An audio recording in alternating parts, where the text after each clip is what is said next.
Welcome to the Why Not podcast with me, Chrissy Hawkins. In a world where everybody always asks you why, I'm here to ask why not. I'm going to do that by breaking down the mindsets of guests and my own to figure out what makes people say, why not?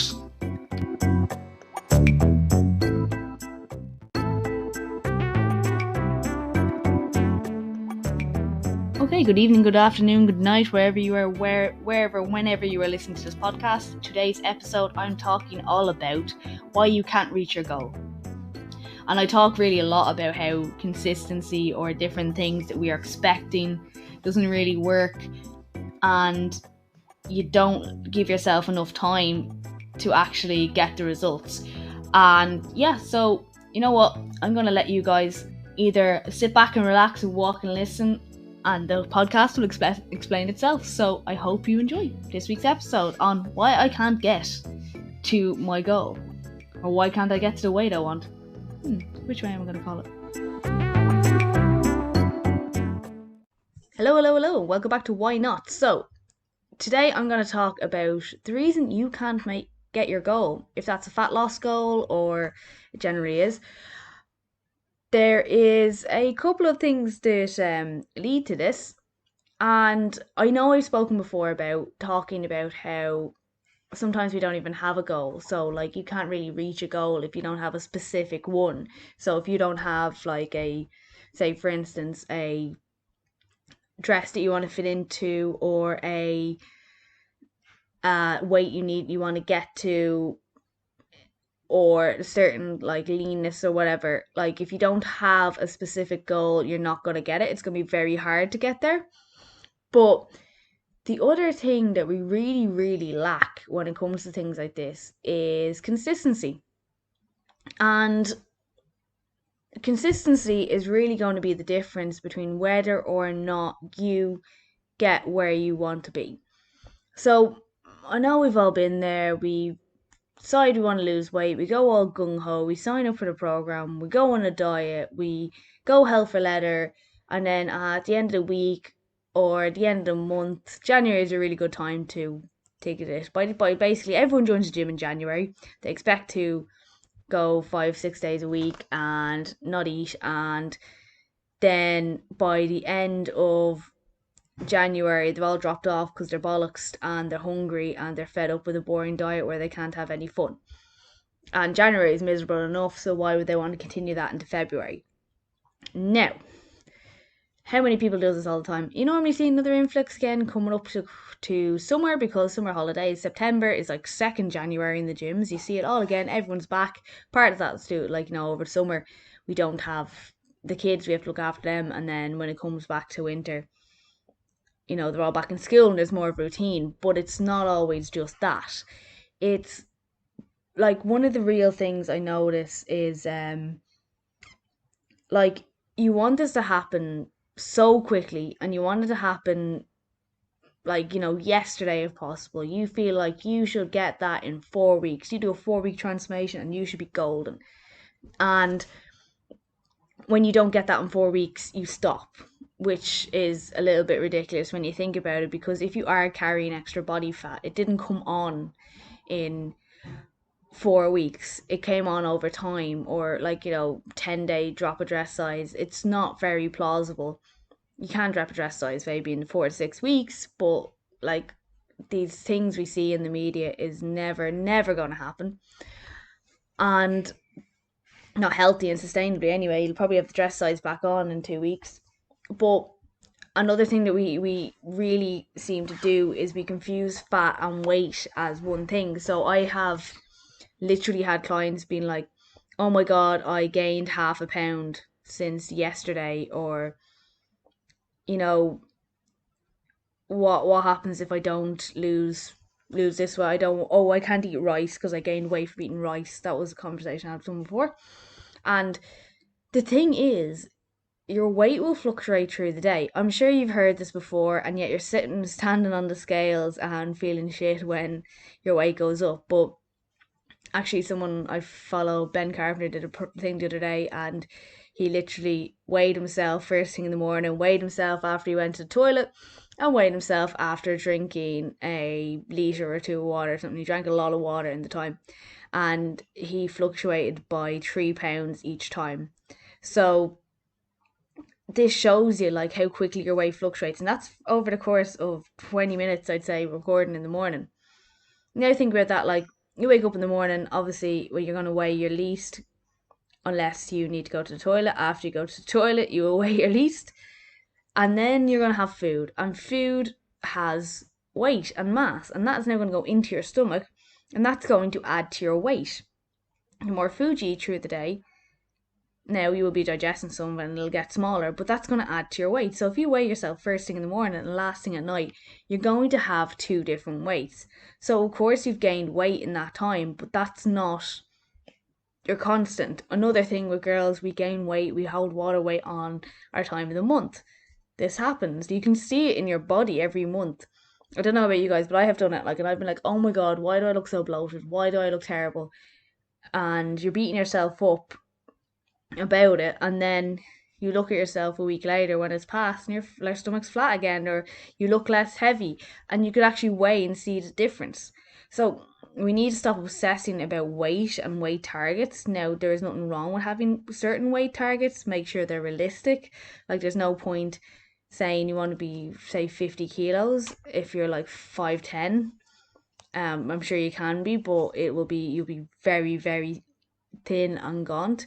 Like, I personally, I'm 5'2" and I'm 58 kilos, so I I weigh more than that at my size. People always think I weigh less than I do, but I have a lot of muscle mass, and I look better now in my eyes than I did when I was 50 kilos. So I don't know. That's obviously up to you. If you do want to look like that, that's okay. Or if you feel like that's the way you look, that's okay. And if you are someone who looks like that naturally, there's nothing wrong with that. I'm just saying, don't don't put so much pressure on the weight. Have maybe a goal that you want to look like, or maybe, sometimes body goals can be handy.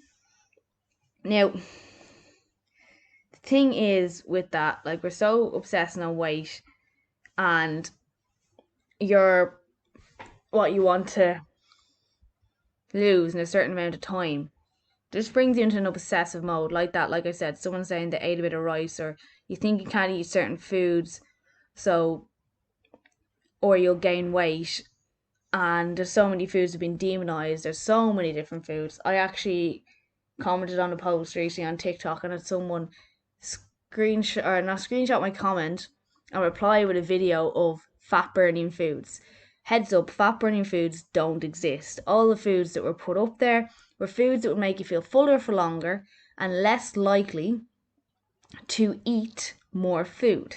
And this is why you may burn fat, because if you eat a lot of, say, for instance, something that's high sugar like chocolate or like bag crisps, they're high calorie, but they're not going to keep you full, and you're more likely to eat more, which means you're more likely to eat more calories and then therefore not be able to lose fat. Whereas if you ate, say, for instance, a yogurt and some granola with the same amount of calories, you're going to be fuller for longer. And this is what the difference was. Now, whoever the smart heart was, I made a response video anyway. They turned their ability to respond off, so I have to screen record it. But we're misled to think like, oh yeah, I've heard that before, like this food burns fat. It doesn't, okay? Definitely doesn't. Anyone who tells you otherwise is trying to sell you something. So just remember that if you do think that you can get some fat burner or some super duper food that's gonna like fix it, there's so many things that have been up there, like, it's the difference it's gonna make to your metabolism is minute. Like, focusing on these little things, like what you can do to speed up fat burning, when really all you could do a lot more by getting a bit more active and going for a few walks and upping your steps. Like, that's going to do more than a caffeine pill or a super detox juice thing that gives you the shits for 3 days. And when we're in this mindset of trying to get it done so quickly and get it done yesterday or get it done in a short amount of time, we fall for all these gimmicks because they're selling us the dream that we want. And this is the problem. we need to step back and realize, as I said, it didn't come on over the course of a couple of weeks. It's come on over time. It could be months. So the best way to do it and keep it off is to take a couple of months to do it. Now, you may not want to hear that because, I don't know, there's something coming up, but would you rather do it now and take the time rather than rebound and end up in the same issue? And as I said, this is where the consistency comes in. The people you see who stay with long term fat loss are people who've been consistent. They haven't yo yoed. Now, normal fluctuations happen. Sometimes things go off a little bit and fluctuations happen, but they've stayed consistent. They stayed with the basics. They kept training, they kept walking or whatever, and they kept eating wholesome food. And they will tell you as well. Like, I talked to Steve Griffen on the podcast. He said he did all those diets before. This is someone who's lost 120 pounds.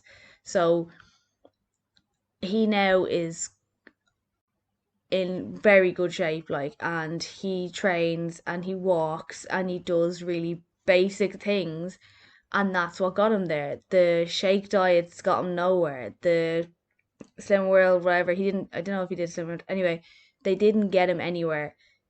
So this is why this is what he's telling you, like what got him there in the end.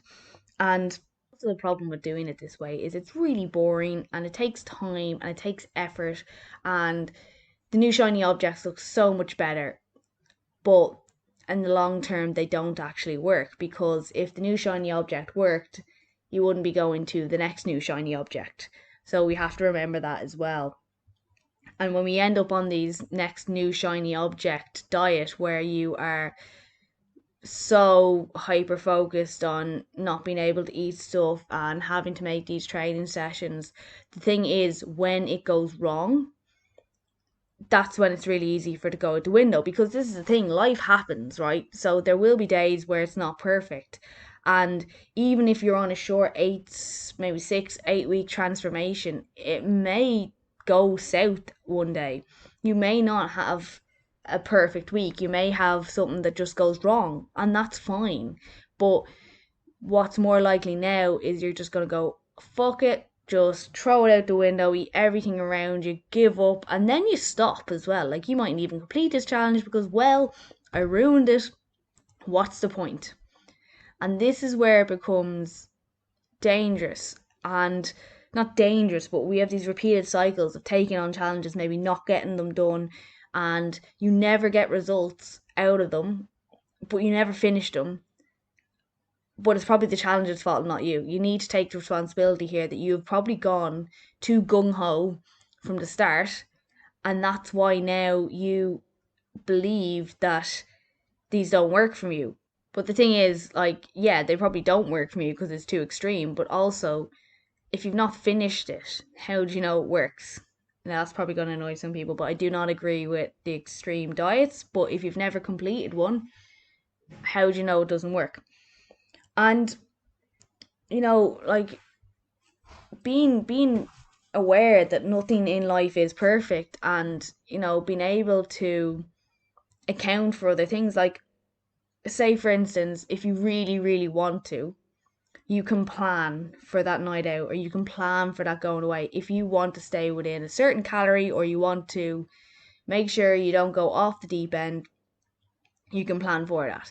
Honestly, it's really not necessary unless you are maybe training for, say, a photo shoot or an event where you have to a run or something like that, or obviously you're a bodybuilder. These are the kind of times when planning and not throwing caution to the wind can come in handy. So I just want to say that. But however, if you are solely just trying to lose a bit of body fat, you don't have to. You can enjoy that day and reset the next day and everything will be normal, and you've not destroyed all your progress, because like that, like I say, like, it's not going to come off in 4 days or 4 weeks. Like, it didn't take that long to come on. It's not going to take that. It's not going to be ruined by one day. And we seem to think if we like let one carb touch our lips, that's it. It's out. We're done. It's not. That's not the issue. The issue is that we do this, and then we go off the deep end, and then you spend several days going off the deep end, and that's when, not that it makes a difference in the long term, but you can go from having a really calorie controlled week to going off the deep end to Friday, Saturday, Sunday, and you end up through that being in a calorie surplus for the week. And that's why you're not going to get the weight loss or the fat loss that you're looking for, because at the end of every week, you end up, you'd say you drop 200-300 calories a day. If you go through that over the weekend, you're no longer in a deficit. And this is the problem when you are in this all or nothing mentality, or if you're dieting so hard and you're so hungry by the end of the week that you're like, oh, I'll just have a little bit. It's a treat day. I'll be bold today, but it'll be fine. It's like, it's a cheat day, cheat meal. And then you just eat a crazy amount that puts you over the calories that you've taken away for the week. So at the end of the day, you stayed on the same calories for the week. You didn't actually be in a deficit. It's a big issue that a lot of people come on. There's the weekend. There's no structure. They just go wild. Maybe because they've been over-structuring during the week, and then they wonder why there's no change happening. And there is a really good way to plan for this, right? Okay.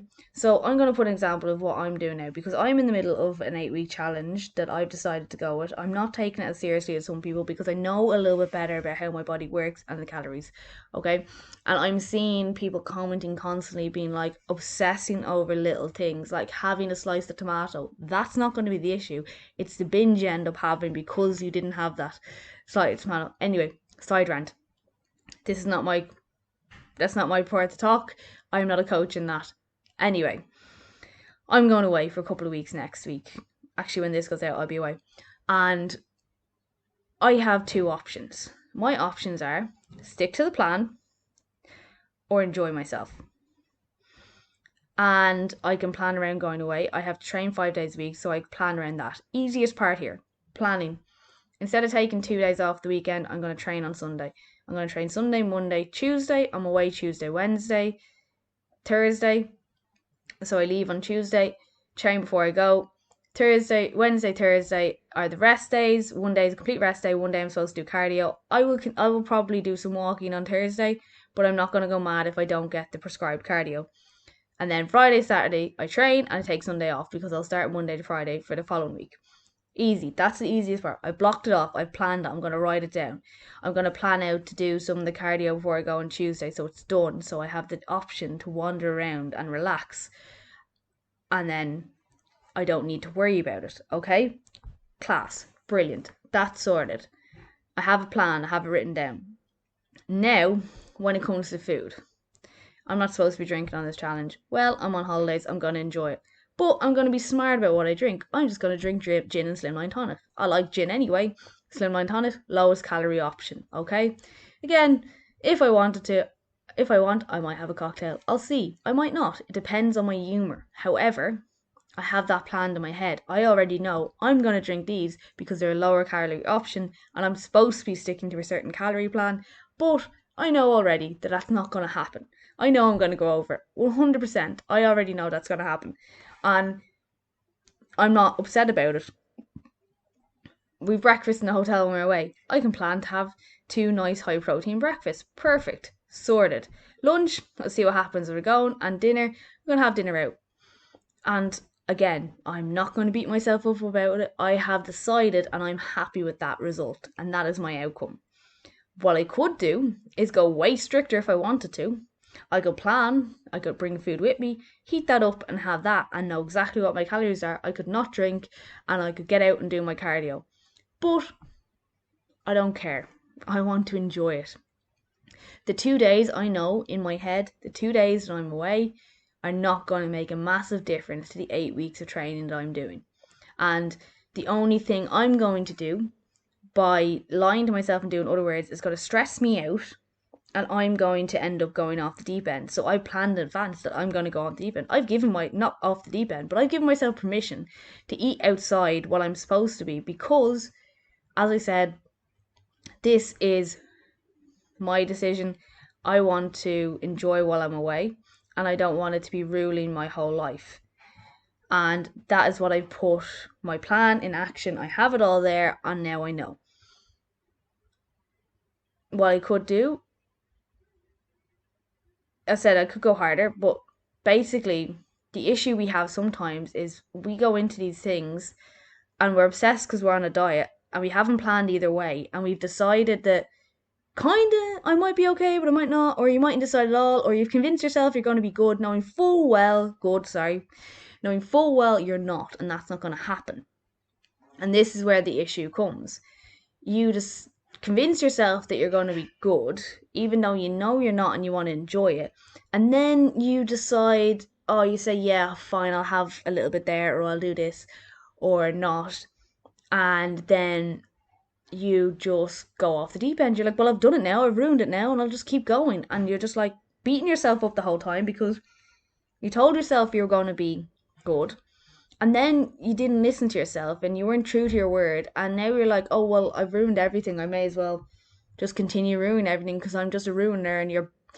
And this is the problem. And then we end up beating ourselves up and feeling guilty for not being as disciplined or as, you know, as good as we could have been, or like we're a failure now, but you're not. You're just human. And I think what really needs to be done in these scenarios is set it up from the get-go. What are you doing? If you're saying good, great, bring your food with you. Don't be saying I'm going to say calories and come unprepared, because you know you're not going to do it. If you're deciding I'm going to enjoy myself and I'm going to go this way, again, perfectly fine, but be at peace with that. You can't come home and weigh yourself and then starve yourself the next couple of days because you were weak and you broke. Whatever decision you make, you have to make yourself accountable for it. You are the one who made the decision, and either you decided to break that decision or you decided to stick with that decision. And yes, if you show up to something with your own food and decline what's on offer, you can always tell the people in advance, but they are going to be mad. They're going to say stuff about you. They're going to be like, oh, why are you doing that? Why are you on a diet or whatever? There's always something. They're like, oh, are you on some mad diet? There'll be comments, and you have to be ready for that. So if you are deciding to do that, you say, yeah, well, this is my plan. This is what I'm doing. I want to achieve this, and this is my goal. And just deflect them and say, look, that's fine. This is just the way it is at the moment. It's going to be like this until I decide otherwise, etc., whatever you want.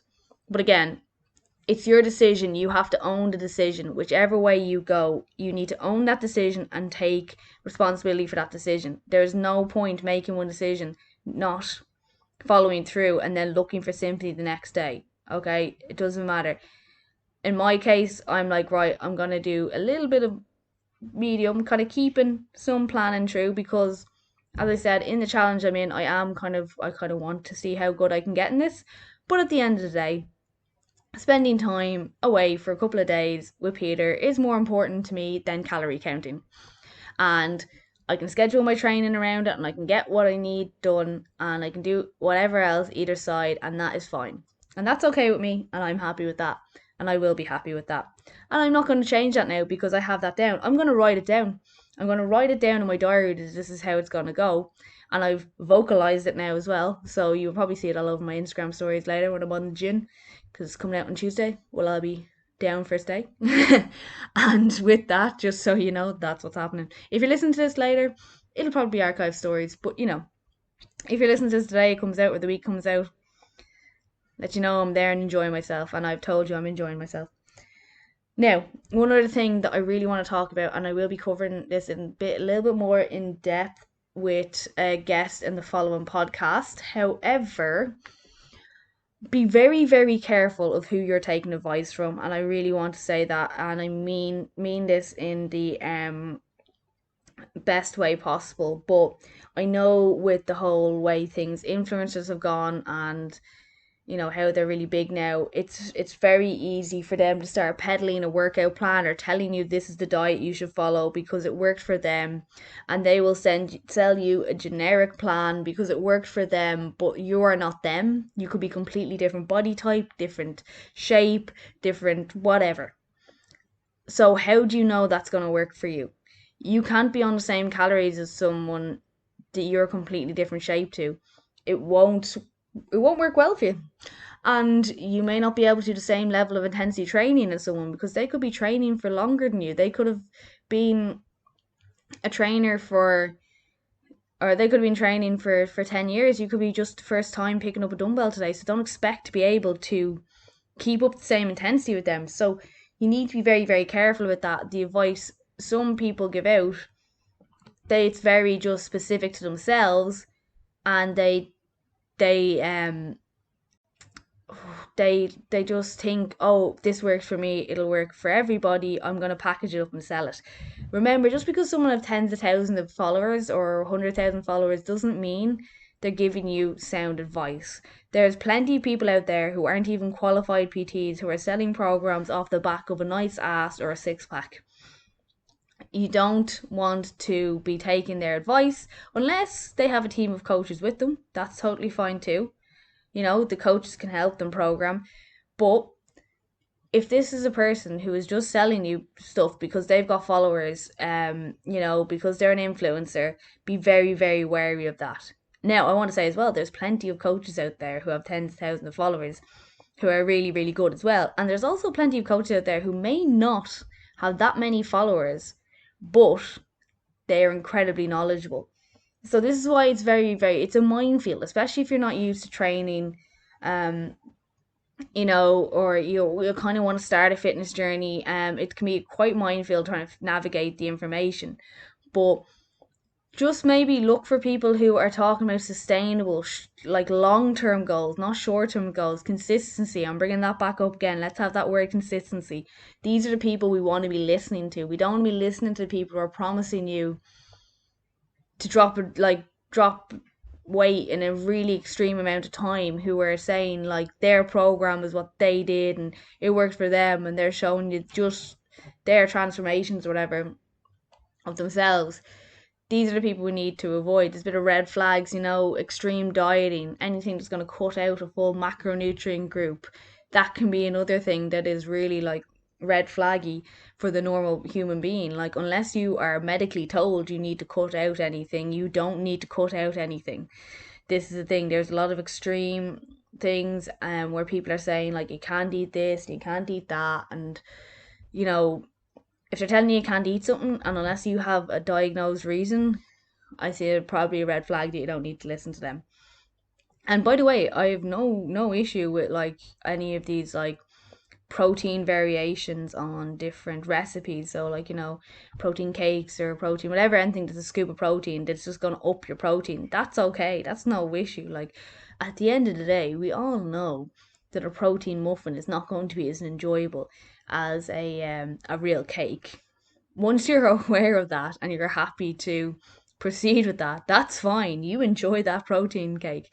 I don't think there's anything wrong with pushing them, or I don't think there's anything wrong with making recipes that make your food give you like a lower calorie option of the food you might normally enjoy that is higher protein. Just be ready that it's not going to be that enjoyable. Well, it will. Sorry, it can be enjoyable, but it's not going to taste like what you normally would have. So anyone who says taste just the same is lying to you. They can be really enjoyable, but they're just not the same.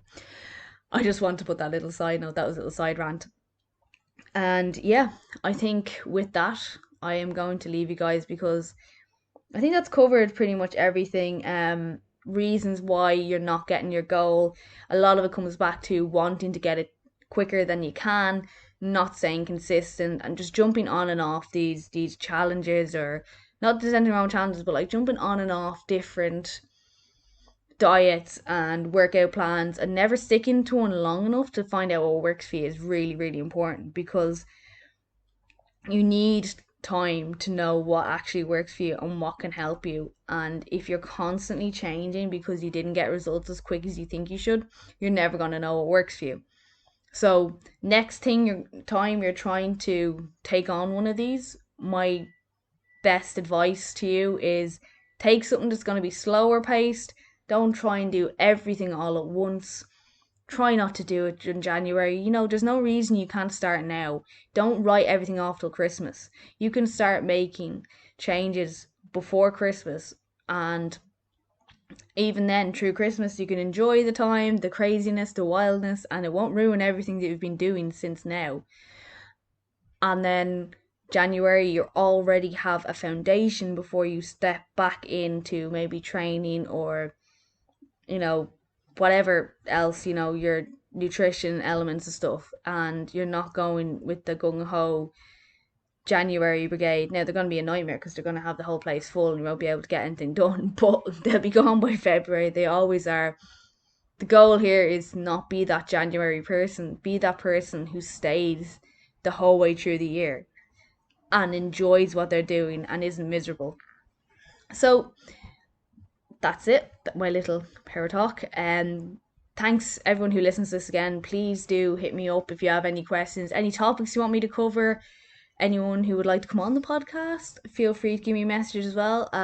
We can talk about maybe getting you on for an interview. And I just really appreciate everyone listening. So if you do like it, like and share on your stories. Let me know what you took from the episode. And as ever, guys, you can find me on Instagram. It's Chrissy H Fitness. I'm also on TikTok at Chrissy H Fitness. And my website is www.chrissyhawkins.com. And that is where you can find out information about working with me either in person or online. And with that, I'm going to let you guys all go, and I hope you enjoyed. As I said, I think I've said that about 4 times now, but good evening to you all. It's evening when I'm recording this. Whenever you're enjoying this, enjoy this. Thank you again for listening to the Why Not podcast. It really means a lot that you are listening in, and I would love if you could please leave a review on Apple Podcasts or subscribe on Spotify. And always, I'd love to hear feedback personally, so if you do want to leave me a message and let me know how you found the podcast, please do.